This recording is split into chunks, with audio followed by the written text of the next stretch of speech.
here, but I'm not going to. So where I want to try out, it's going to be all that stuff. Perfect. That's all I have to do. Yeah, just enjoy. Thanks. Yeah.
I do not have a mic, so you'll have to just quiet down to hear my voice.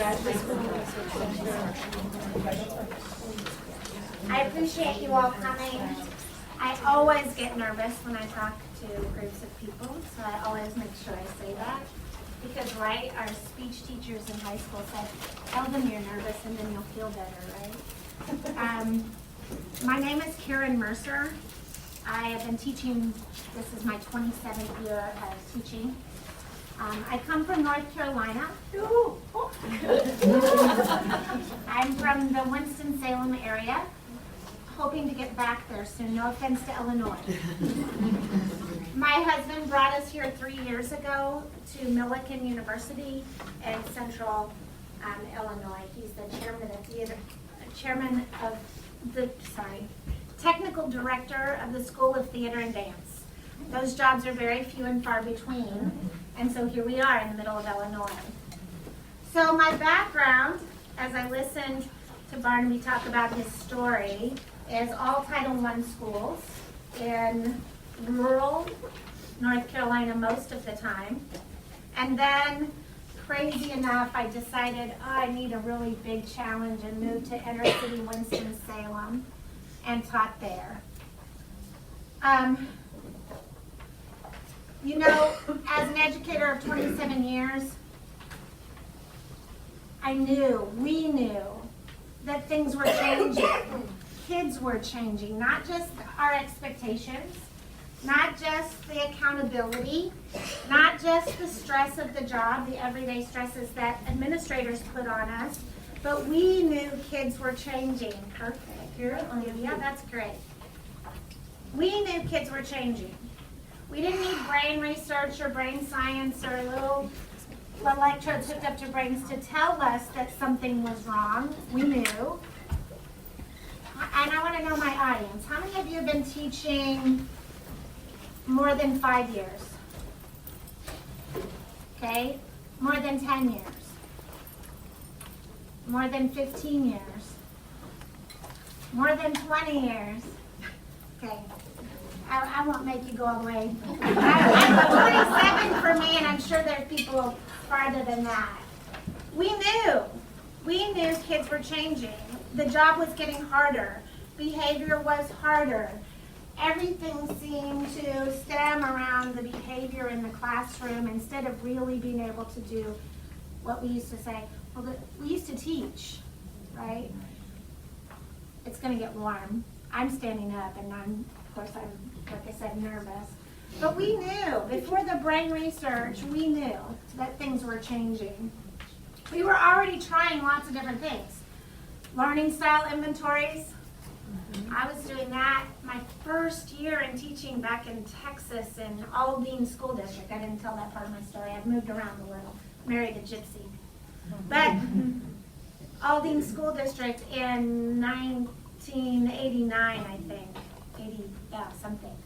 And we were trying learning styles and having kids get underneath their desks and sit on their desks or, in beanbag chairs or try to meet their learning styles, right? We tried multiple intelligence tests and tried to teach to those multiple intelligence. And I think we were just getting better and better. Not to say any of those things were wrong, but it was just harder. And so it was no surprise to me when I came to Central Illinois and we got into this training. I'm in Decatur Public Schools, or was. I've moved on, we'll talk about that too. But when I was in Decatur Public Schools and I got in on this SIU training and this research that said the brain doesn't work quite the same way. Like I said, I already knew that. I mean, I knew it. I just didn't have any pictures of the brain to look at to know it, right? But I knew it. But to see those brain pictures was like, oh my gosh, that's why. That's why it's so much harder, right? Everybody, have you had trauma-informed training? Mm-hmm. I figured that's why you showed up in my group, since it was called trauma-informed. Now what? Okay, so it was really validating. It was like, wow, that's why. That's what's wrong. Well, I had already been trained in yoga. I got my RYT 200 and couldn't get enough. Went back and got my RYT 500 from Triad Yoga Institute in Greensboro, North Carolina. And so as soon as I started bringing it into my life, you know, he said, you got to be a practitioner to be able to do it. As soon as I started bringing it into my life and realized what it was doing for me, I started right away with my kids. I was teaching yoga poses, and we were standing in line in Tadasana, you know, and that was so cool because they were quiet in line because I was giving them those cues and they knew how to stand. But I didn't know, was that enough? After I had this trauma-informed training, was that enough to start changing these brains, or was there anything we could actually do about it now that we knew that their brains just didn't work the same? Well, you guys are all here, so you're all mindful already, and we know that mindfulness changes the brains. The research is in. They've hooked people back up after having mindfulness research, and I'll have to look at my notes to talk about what happens in the brain, but it affects 8 areas of the brain. But the one that we're most concerned about is the one that's not making that connection to allow us to teach, right? To allow students to self-regulate. And that's the anterior cingulate cortex. It's right behind the frontal lobe. They call it the ACC. And that's the one associated with self-regulation. And guys, I'm sorry. I teach a mindful teacher, mindful classroom, all-day workshop, and pulled some of my slides for that, okay? Because I knew I wasn't going to have any way to present to you. But so I may not be following right along. I know you guys are looking for it. We can see it light up after mindfulness training. Only 8 weeks starts showing more connection. The big thing for me too was the amygdala. So what it shows is they hook kids up. They show emotionally charged pictures. The amygdala is firing like crazy because that's the part of the brain that makes them fight or flight, right? And then after 8 weeks of training, the amygdala is not firing in the same way at all. It's much calmer. There's much less activity in the amygdala. We know that mindfulness can change the brain. The hippocampus, which is the part of the brain that's damaged by chronic stress, and it's the one that's covered in the receptors for the stress hormones. It's the part that the cortisol just attacks. The area that's important for resilience. That also starts to light up in a totally different way. The dopamine is released, the cortisol is lessened, there's less attack, and there's actual repair that occurs. because of mindfulness. But when I heard the trauma-informed training, they didn't talk anything about mindfulness. Do you remember what they talked about? What are we supposed to be doing in order to repair?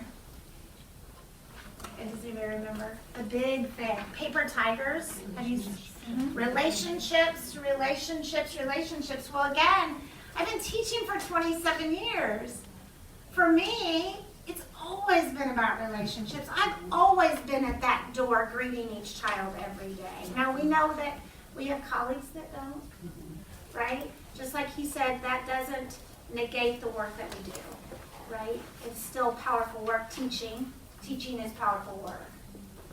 So we, meaning the collective we that are really interested, the we that are here, have always been building relationships. That's always been the forefront. Anybody would say, no, I don't want a relationship with my kids. Right? Forget them.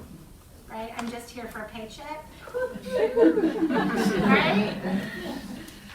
And I come from North Carolina, just so anybody knows, they actually pay less than Illinois. They actually, like, what are we, 49th or something right now, 48th for pay. So when I got here, I was like, whoa, I got a pay boost. But for good reason. Anyway, we knew there had to be more than that. We were already doing the relationship stuff, okay? So, and like he was saying, I kept going to the trauma-informed people and going, okay, but now what? What else can we do?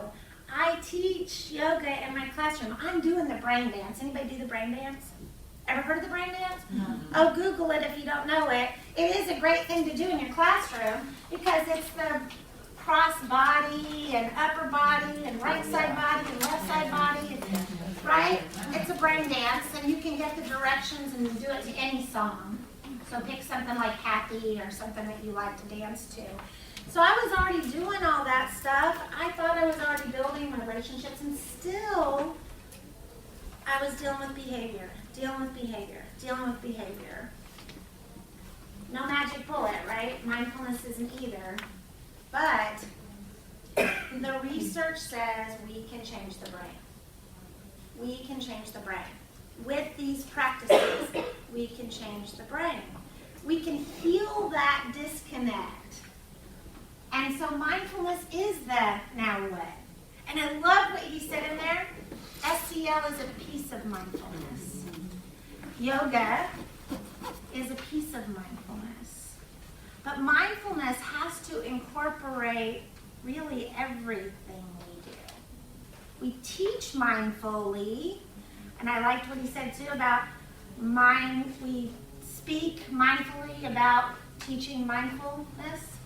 We teach mindfully because we know our students, and so we're mindful about how we teach. We do those interest surveys. We do those multiple intelligence tests. We do those things so that we can be mindful teachers. But it has to incorporate everything. And I'm off, of course. Oh, I wanted to go start a little bit back to me. I'm a trauma kid too. 8 out of 10 on the ACEs. Okay? They say 4 or more make up most of our criminals and most of our people in psychiatric wards. I haven't been in jail, but I have been in a psychiatric ward in college. And I was thinking the other day, why? I mean, as I was preparing for this, actually, I was a kid of trauma. What was it? They weren't teaching mindfulness. And I only can remember a couple of teachers that even cared about a relationship. I mean, real honestly. Miss Stevens, Friday afternoons, we always got to do crafts. Now I know it was because she was grading papers. But we always got to, except for those kids that didn't have their work done and then they were doing makeup work so that she didn't have late work by Monday, right? But she cared. She wanted us doing something cool and creative. And I remember Mr. Nespajani. Okay, so 2 teachers that I really remember wanting that relationship. So what was it? Well, for me it was church camp. We sat in nature. We sat quietly. We didn't have phones or televisions for 2 or 3 weeks out of the summer. We did mindfulness. And that's what he was saying is true. It used to be a part of life. And I remember sitting, like he was saying, at the flagpole at camp and throwing rocks at the flagpole. Okay? Because they were down in service and I didn't want to go to adult service, right? And so I would sit and be quiet by myself. It used to be a part of things, naturally a part of things. And I do believe it is what saved me. It is what healed me and allowed me to be a teacher, a mother. I did things differently because of those experiences. And I think we can provide those experiences in our classrooms. Provide sacred space. It can't be religious. We don't want it to be. But it can be sacred space. And in turn, we help them create sacred space inside so that they see that they are worth it, that their space inside is sacred. And so,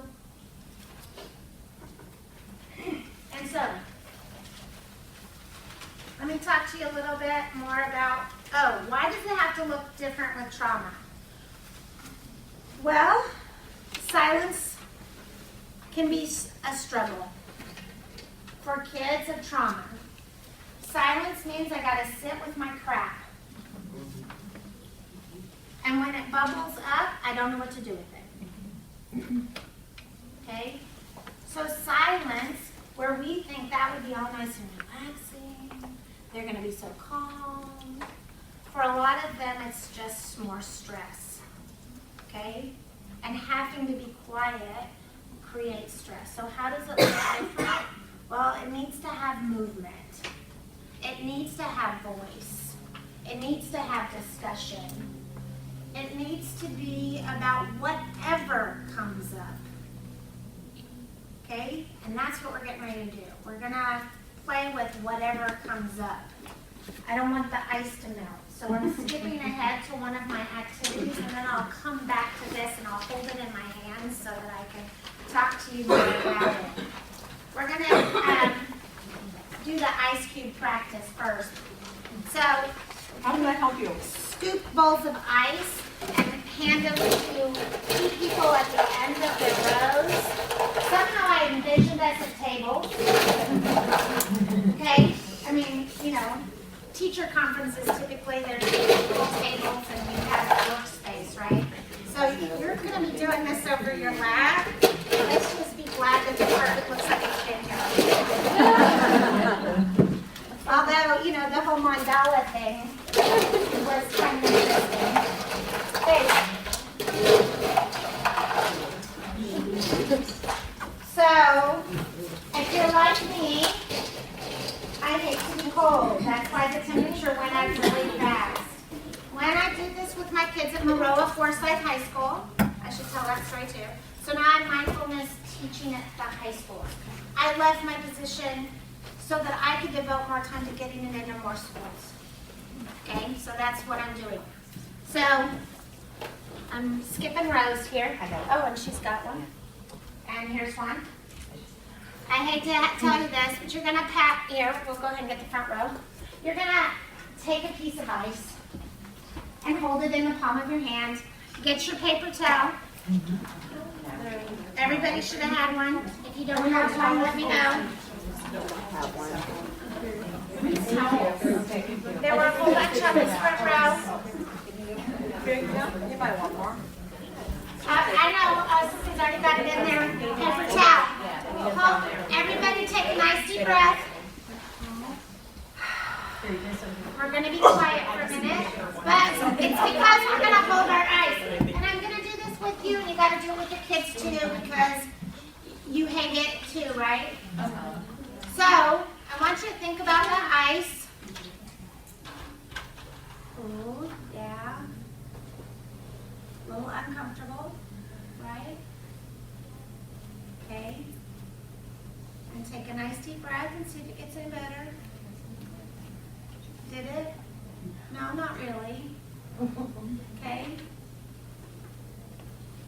You got already getting where I'm going.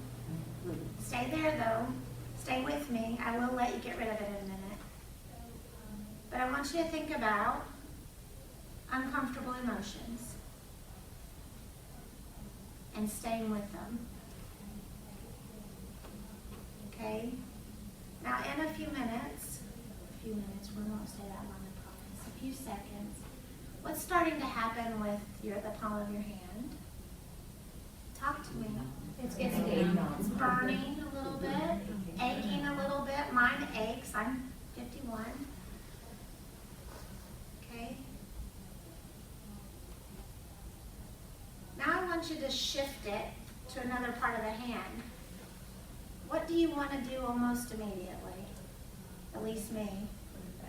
I want to put it back. Put it back into the palm of your hand. Feels better there, doesn't it?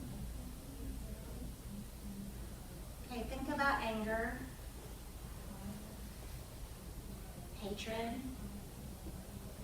Those are real emotions our kids deal with every single day. I do this with the high schoolers. This is one of the practices that brought lots of emotion up. It's okay. It's uncomfortable. It's not going to hurt you. It's not going to kill you unless you let it. It's uncomfortable. Emotions are uncomfortable. We stuff them. We want to put them down. We want to get rid of them. But the reality is they're there. We need to let them be there. And even more than that, we need to bring them up and hold them. Not be afraid of the anger or pain. Not be afraid of loneliness. Not be afraid of hatred or worse, disgust. Okay? Take one more breath. Now my point was, with the first breath was, a deep breath doesn't make it go away. It doesn't make it go away. And if we think a deep breath is going to make it go away, we need to get real. These kids, my kids at the alternative school came to me right out of prison.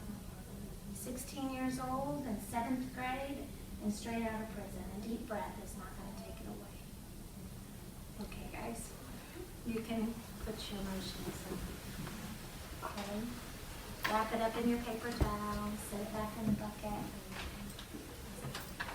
A powerful practice to just look at the fact that emotions are uncomfortable, but they're okay.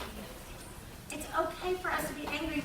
And you know what? When I started talking to the teenagers about this after the practice, tears, because these pretty little girls who are supposed to be perfect all the time and happy all the time, they stuff it every single morning to walk through the doors of our high schools, our middle schools.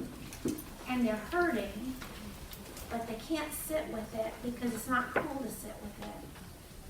They never deal with it. And then they're the ones that end up in our psychiatric wards, right? They're the ones that end up on our suicide lists because they haven't been told it's okay to sit with it. It's okay. Any thoughts, questions about that practice? I did adapt it from a practice from Mindful Games. And if you read that one, it's not much like mine. But when I saw the ice and I held it in my hand in my own practice, because I always practice these, she tells you that in the book. You practice these first, don't go take them to your students. When I sat there in my own practice, that's all I could think about was, this is uncomfortable. But it's okay. And that little piece of ice, yes, it made my hand ache. I'm aware of some, joint pain from that. It's not going to kill me. It's It's okay to be uncomfortable. And that's a powerful message we can send to kids. Questions? Yes. I just had a comment. I'm a school social worker, and this was one of the hardest things for me as a professional, because to have our students sit with pain is very counterintuitive, very uncomfortable for us. And so that was something that I had to wrestle with before I presented it to the students. And I was very careful, I'm glad you said that. I was very careful to tell that group of kids, if someone is hurting you, if someone else is causing pain, you don't ever have to sit with it.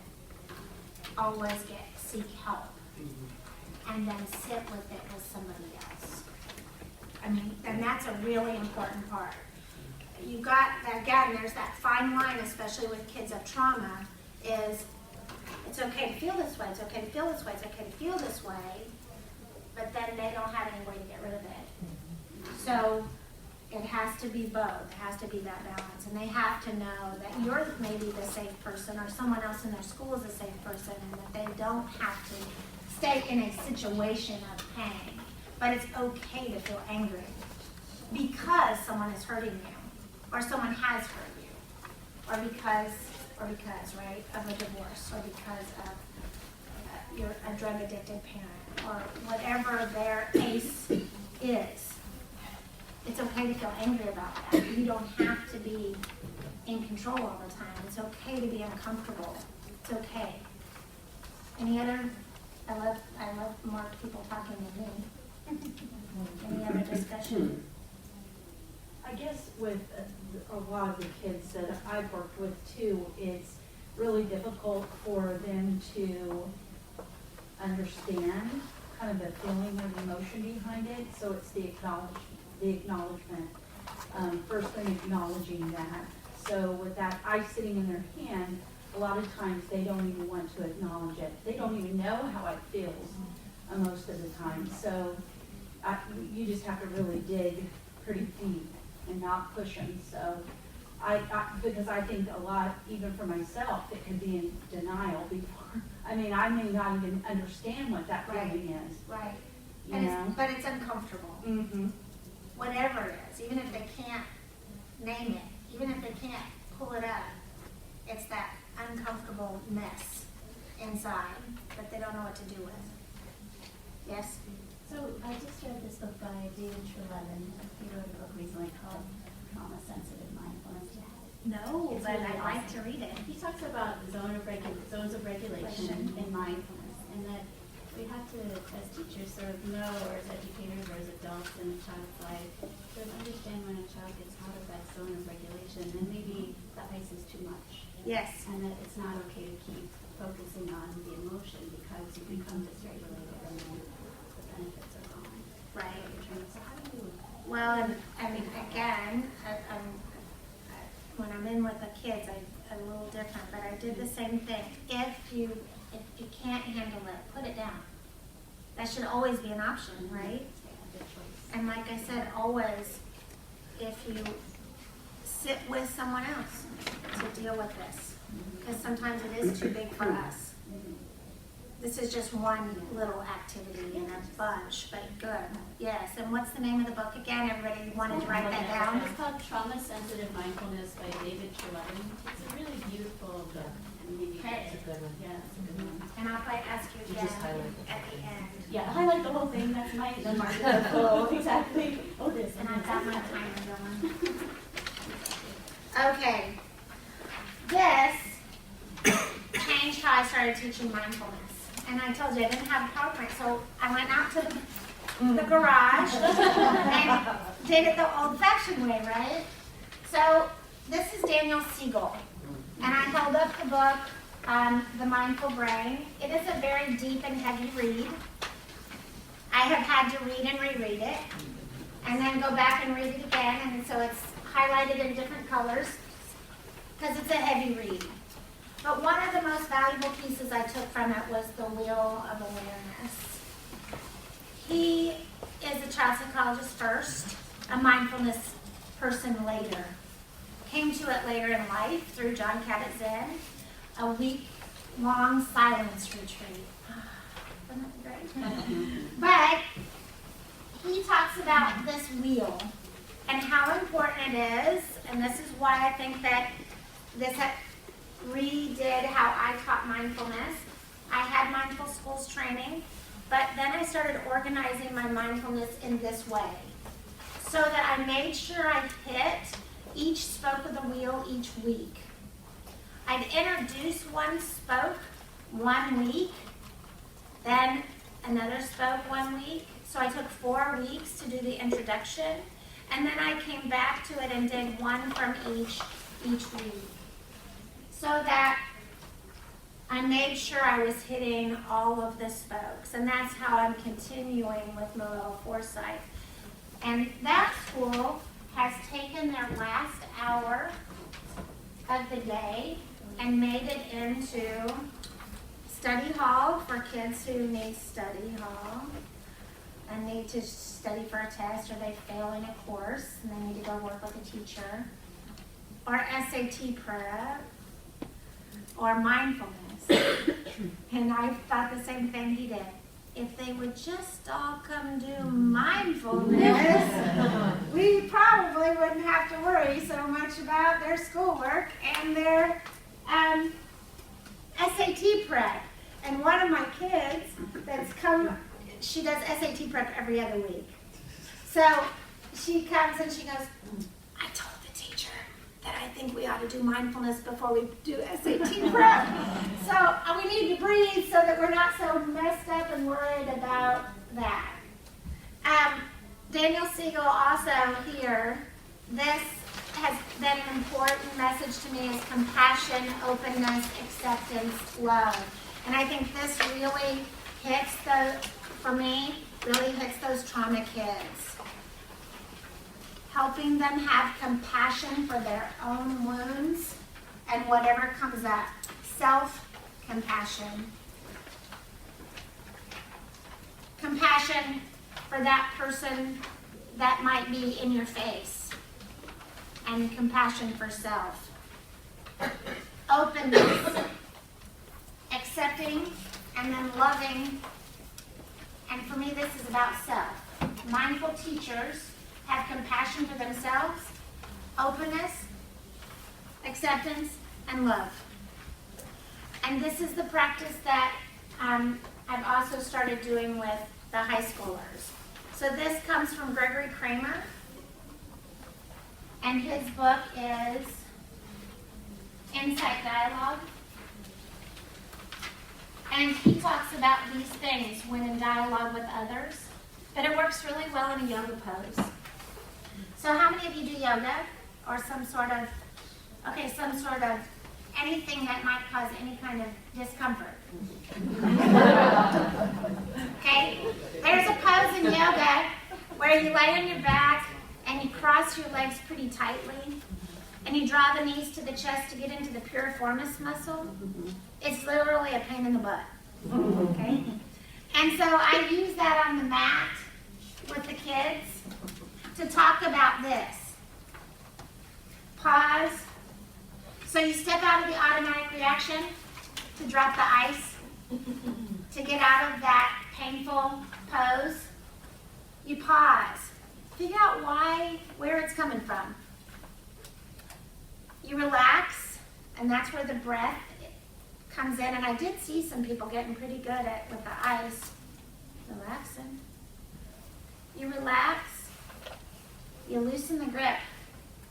You let it go. You open.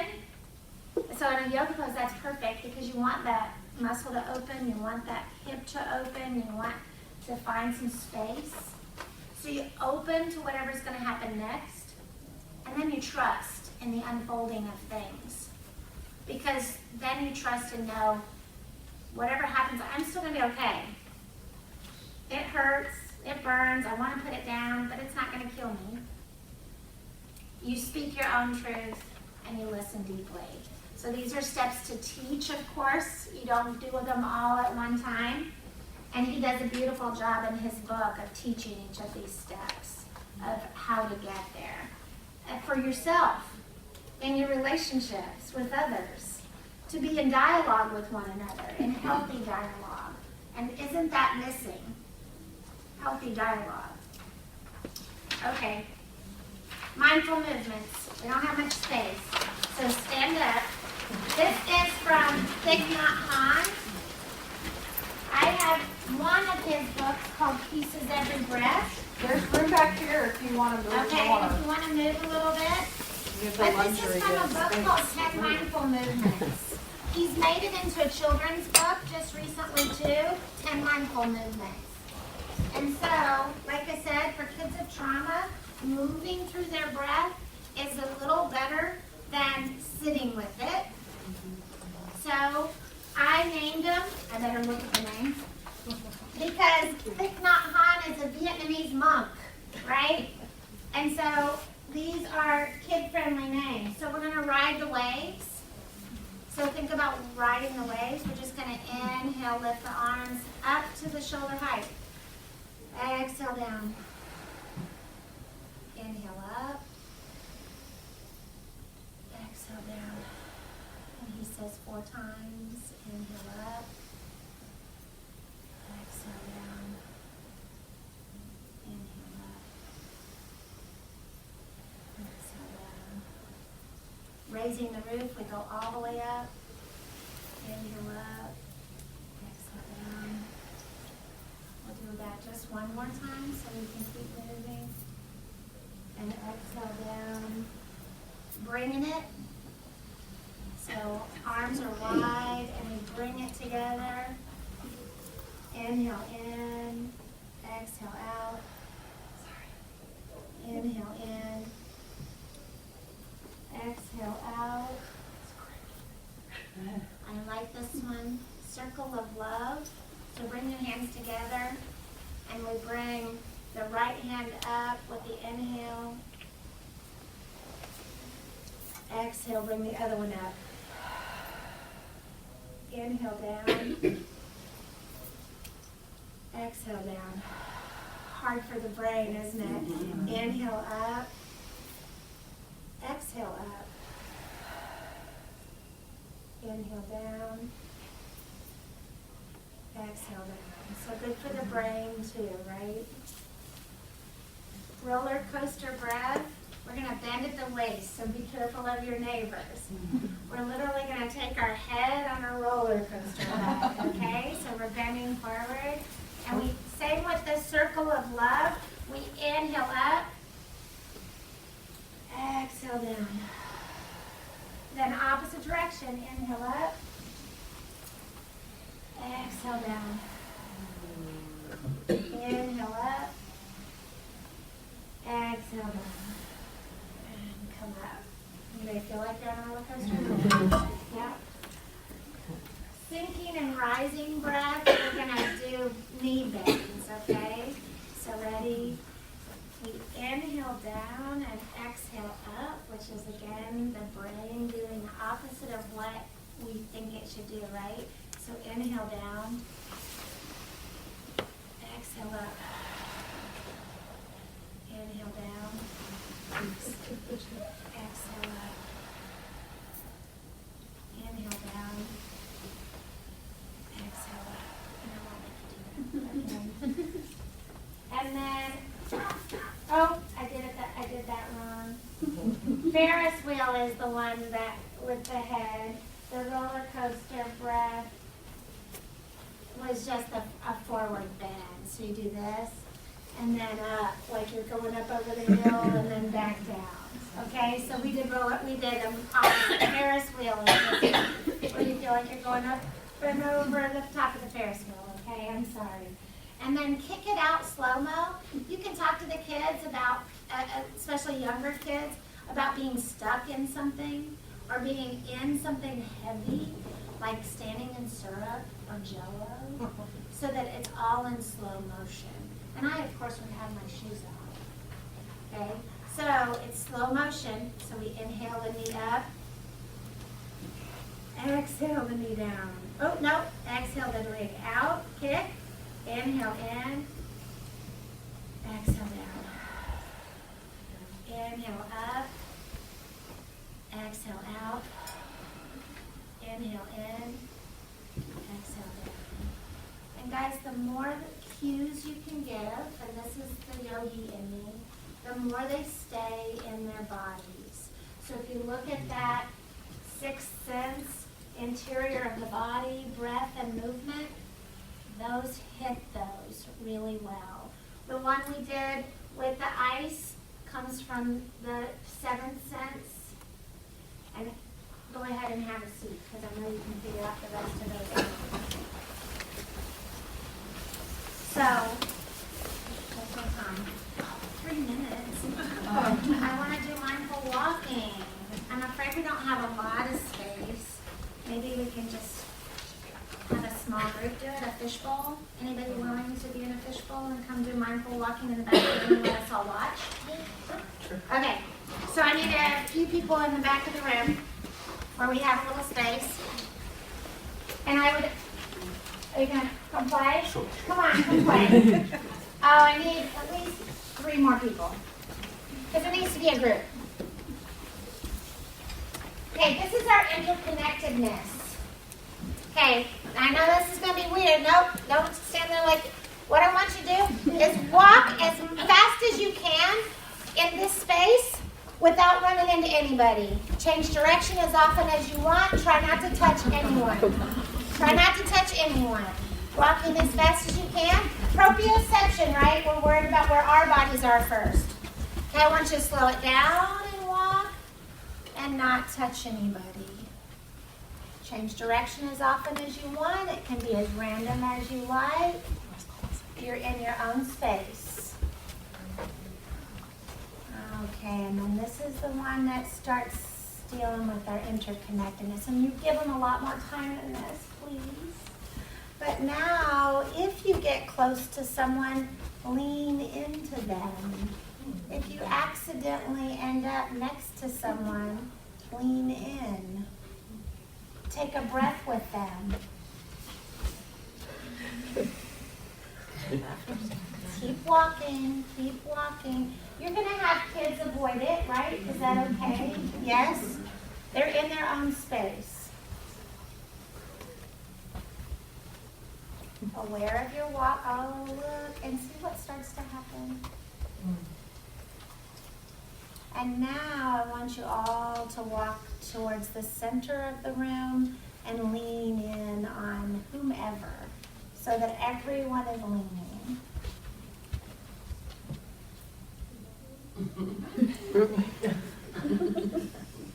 Take a breath together and walk away. It's movement. It's walking meditation. Are your kids going to be quiet? Probably not, especially the first one. That's so much fun. He was having a great time. Gotcha. So I can get by anybody without touching them, right? So it's movement, but they're aware of where their own bodies are. You're bringing their mind into their body. They're moving. And then about coming back together. How did it feel to lean in? Good. Supportive. Mm-hmm. Yeah. Okay. Any questions about that? I do believe, I'm always afraid to say this, I do believe that one's mine. But you never know, right? Somebody said I'm going to steal that. We were talking about Tonglen. Are you familiar with the practice of Tonglen? I did that with my high schoolers. Oh, that's right, I have 5 minutes. That's my 5 minute bell. Dismiss that. I was talking about doing Tonglen, the practice of Tonglen. Are you familiar with that? It's taking the place of another person. I always think of a toggle switch, switching places. We did it in a whole group, and he goes, oh my God, I'm going to steal that. We did Tonglen where we sat knee to knee, rows facing each other, and the kids did Tonglen with one another. Powerful interconnectedness. Well, in Tonglen practice, at least as I understand it through Pema Chodron, is that I put myself in your place. I try to be empathetic to you. We did a mutuality Tonglen where I sat and talked about how they were similar. I didn't partner them up as friends. I partnered them up randomly. And we sat and talked about, I just guided them through a meditation of, we're both in high school. We both got up this morning and came here. We both come from a family. We both. And then I had them sit and think about the other person and how they might be different. And where that person comes from. And what kind of emotions do you think that person has? So we did a Tonglen practice, facing one another, knee to knee. Again, really powerful. It was exciting to watch the kids interact. And afterwards, lots of hugs between the people. And one of the guys who was sitting there with another guy, who was a little uncomfortable at first, came up to me afterwards and he goes, I would have never spent time with that guy. I would have never. I don't like him. I was upset when he came in here, and now I feel so differently. So having opportunity to have empathy for one another, and I set down my practice. Have we got through my practices? Oh, yoga. How many of you guys teach yoga? I thought I saw several hands.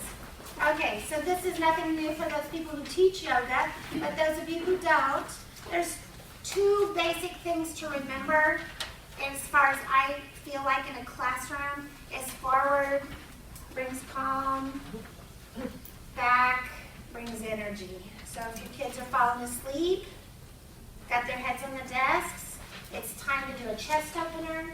It's time to lift the head and look at the ceiling. It's time to do something to reverse the fatigue, right? If the kids are crazy, it's after recess. Our teacher, how many of you had to put your heads down on your desk as a kid? How many of you heard it like this? Put your heads down. I don't want to see one single eye. Put your heads down right now, right? Well, they actually knew what they were doing. We just did it wrong, right? Because putting your heads down is actually a really, and you know it works, right? Because you guys would all go like, okay, but let's put our heads down mindfully. So, if we had our tables, we would put, you decide, doesn't matter. You're just giving cues to get them to be inside their bodies. So put your left hand down on the desk. Put your right hand on top of your left hand. Put this nice flat part of your forehead right down on the flat part of your hand. Take a nice deep breath. Turn your head to the side and take another nice deep breath. Okay? We can still put heads down on the desk. It's actually good for kids. But we need to do it mindfully and without yelling and screaming. Yes? Do it as a school every day after recess. The whole school does it. The principal comes on the intercom. We practice taking a couple deep breaths. We all put our heads down. She plays quiet classical music for 1 minute. Then we breathe and come back and get on with it. Excellent. You're very fortunate.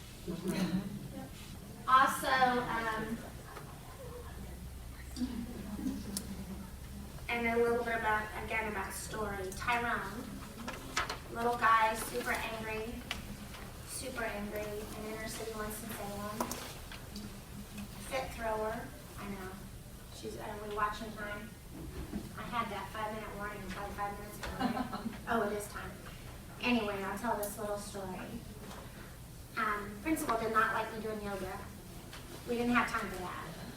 These kids had 4 test scores and we were supposed to be achievement gap, and the state had come over in and taken over this school. So in North Carolina, if you're low achieving for a certain amount of time, they come in. They bring in a team, and that's how I ended up on the staff. But he didn't like me doing yoga. We were low achieving. We needed to be doing math. Anyway, I did it anyway. Close your door and beg for forgiveness later.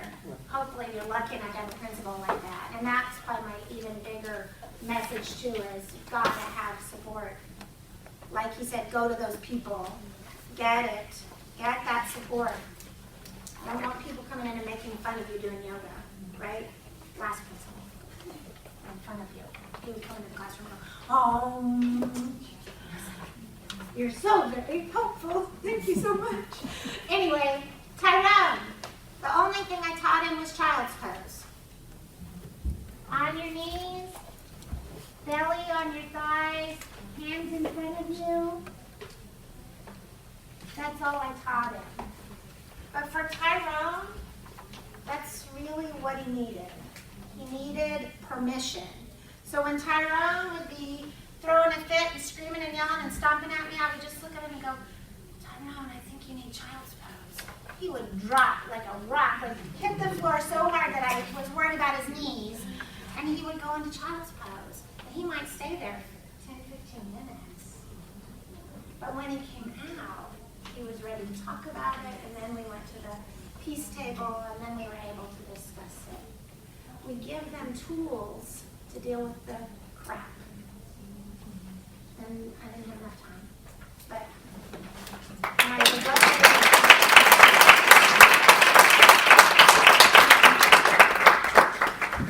Come look at my emotion stuffing doll. She was handmade, so I can't help you. But when you want kids to sit with emotions, they'll come up and find it and sit with their emotions and deal with whatever they're dealing.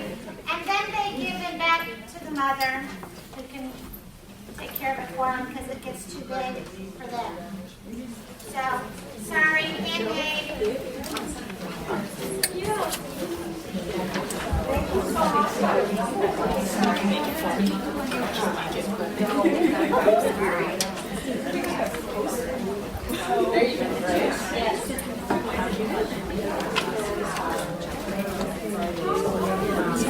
Stuff on this.